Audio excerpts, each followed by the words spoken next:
Bonjour et bienvenue mes amis dans une nouvelle leçon de la lexique qui a pour titre les noms composés et qui a pour objectif reconnaître les noms composés, identifier la façon dont ils sont formés.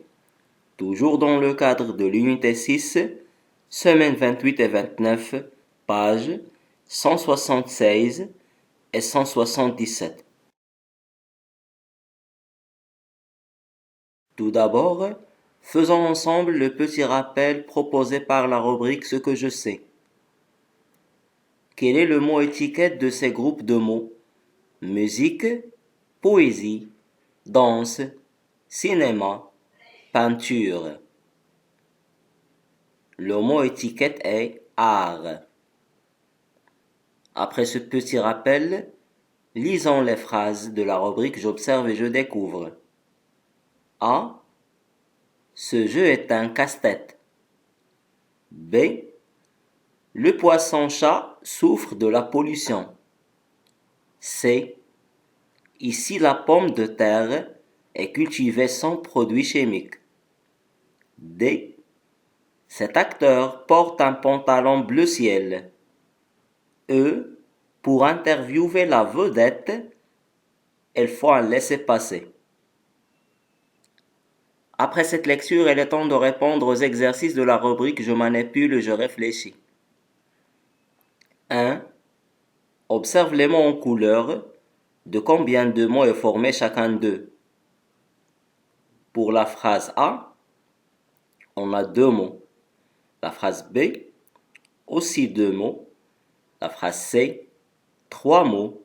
La phrase D, 2 mots. Et la phrase E, 2 mots. Le deuxième exercice. Donne pour chaque nom en couleur la nature des mots qui le composent. Pour la phrase A, on a un verbe plus nom. La phrase B, nom plus nom. La phrase C, nom plus préposition plus nom. La phrase D, adjectif plus nom. La phrase E, verbe plus nom. Le troisième exercice. Trouve le sens des mots en couleur. Casse-tête, vous dire un problème difficile. Poisson-chat veut dire un poisson qui ressemble à un chat. Pomme de terre, c'est un légume. Bleu ciel, c'est le bleu comme le ciel. Laisser passer, c'est la permission.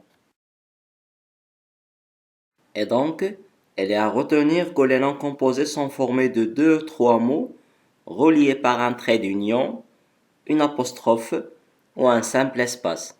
Exemple, un casse-tête, un tête-à-tête, une presqu'île, une pomme de terre.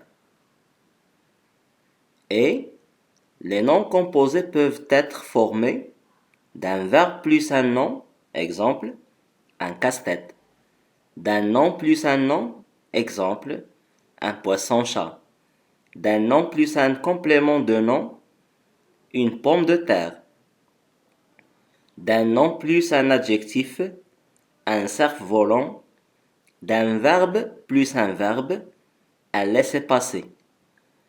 Comme il est à remarquer qu'un mot composé n'est pas toujours un nom, il peut être par exemple une locution adjectivale, exemple bleu ciel, qui a un adjectif plus un nom, ou une expression verbale, exemple prendre froid, qui a un verbe plus un nom.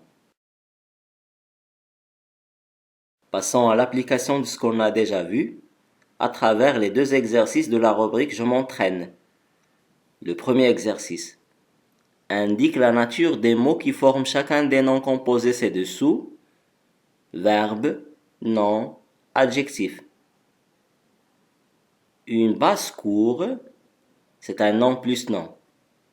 Un casse-noix, verbe plus nom. Un beau-frère, nom plus nom. Une noix de coco, nom plus préposition plus nom. Un passe-temps, verbe plus nom. Un laisser-passer, verbe plus verbe. Un chauve-souris, adjectif plus nom.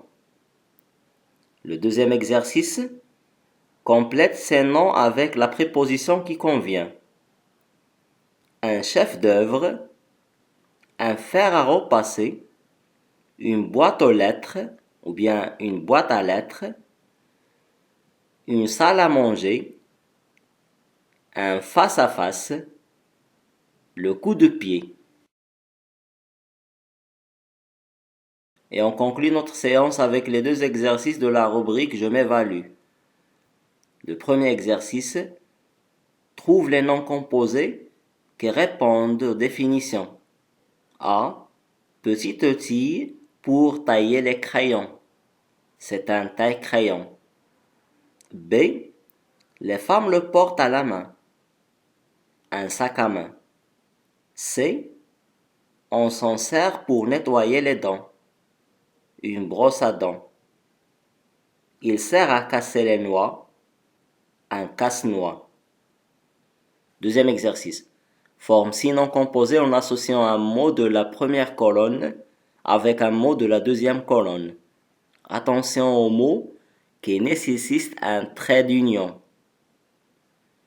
Et donc on peut dire un sac à dos, un court-cuivre, un chef d'œuvre, une salle de bain, un trait d'union, un grand-père.